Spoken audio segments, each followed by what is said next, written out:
बच्चों, आज हम पढ़ेंगे कक्षा 10 विज्ञान का कार्बन एवं उसके यौगिक। इसके अंतर्गत हम पढ़ेंगे इलेक्ट्रॉन बिंदु संरचना। इलेक्ट्रॉन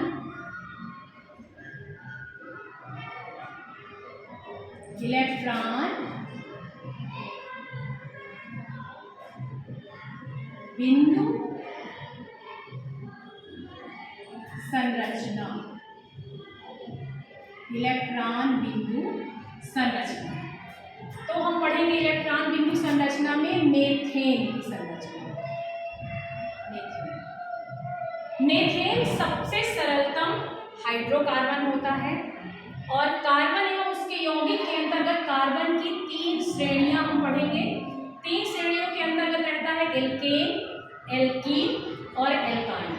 तो जो हमारा मीथेन है वो एल्केन के अंतर्गत आता है, क्योंकि इसमें एन जुड़ा हुआ है। तो हमारे सारे जो हाइड्रोकार्बन हैं मीथेन, एथेन, प्रोपेन, ब्यूटेन, ये सब एल्केन की श्रेणी में आते हैं और ये सब सिंगल बॉन्ड से कार्बन के बीच सिंगल बॉन्ड से जुड़े रहते हैं, इसलिए ये सब क्या कहलाते हैं, एल्केन की श्रेणी के अंतर्गत आते हैं। अब हम मीथेन की इलेक्ट्रॉन बिंदु संरचना जानने के सबसे पहले हम क्या करेंगे, कार्बन का पहले हम परमाणु क्रमांक देखते हैं। कार्बन का परमाणु क्रमांक होता है 6। अब हम इसका हम इलेक्ट्रॉनिक विन्यास निकालेंगे तो हमारे पहले कक्ष में 2 इलेक्ट्रॉन होंगे और दूसरे कक्ष में 4 इलेक्ट्रॉन होंगे। ये 4 और 2 6 होंगे। अब ये जो अंतिम कक्ष होता है ये हमारा क्या कहलाता है, परमाणु का संयोजी कक्ष कहलाता है और इसी से हम संयोजकता भी निकालते हैं। तो जो कार्बन है वो अपना 4 इलेक्ट्रॉन किसी को दे भी सकता है और 4 इलेक्ट्रॉन किसी से ले भी सकता है और वो अपने स्थायित्व को प्राप्त कर सकता है। अब हम देखेंगे हाइड्रोजन। तो हम देखते हैं हाइड्रोजन का परमाणु क्रमांक जो होता है वो 1 होता है, यानी इसको अपने कक्ष में 2 इलेक्ट्रॉन चाहिए। तो इसका इलेक्ट्रॉनिक विन्यास क्या होगा, सिर्फ 1। इसको 1 इलेक्ट्रॉन और मिल जाएगा तो इसका कक्ष पूरा हो जाएगा और ये भी अपने स्थायित्व को प्राप्त कर लेगा। तो हम देखते हैं कि कैसे हम मीथेन का इलेक्ट्रॉन बिंदु संरचना बनाते हैं।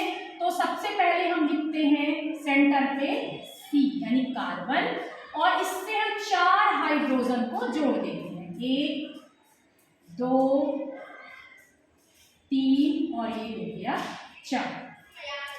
अब हम कार्बन के जो 4 इलेक्ट्रॉन हैं इनको हम क्रॉस से लिखते हैं, 1 2 3 और ये 4। ये हमारे कार्बन के जो अंतिम कक्ष में 4 इलेक्ट्रॉन हैं उनको हमने लिखा है।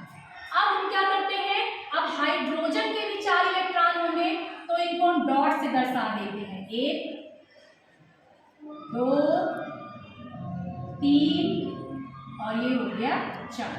ये हमारे हाइड्रोजन के 4 इलेक्ट्रॉन आ गए। ठीक है, कार्बन का परमाणु क्रमांक जो 6 होता है, इसके अंतिम कक्ष में जितने इलेक्ट्रॉन रहते हैं हम सिर्फ उन्हीं को यहाँ पे लिखते हैं। हाइड्रोजन का एक ही कक्ष है और उसके पास क्या है, सिर्फ एक ही इलेक्ट्रॉन है, तो उसको हम यहाँ पर लिखते हैं। ये आ गए हाइड्रोजन के 1 इलेक्ट्रॉन और कार्बन के 1 इलेक्ट्रॉन। तो 4 इसके हो गए। अब गिन करके देखिए, 2 2 4 2 6 और 2 8, यानी कि कार्बन के पास 8 इलेक्ट्रॉन पूरे हो गए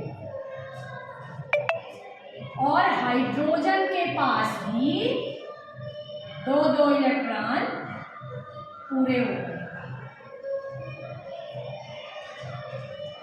ये देखिए, इस तरह से हम इलेक्ट्रॉन बिंदु संरचना बनाते हैं कि जिसमें कार्बन का भी अष्टक पूरा हो गया और हाइड्रोजन का भी पूरा हो गया और ये स्थायित्व को प्राप्त कर लेते हैं।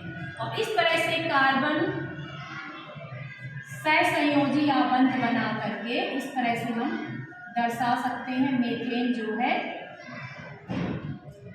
अपना अष्टक पूरा करने का और दोनों संयोजकता पूरी हो जाती है।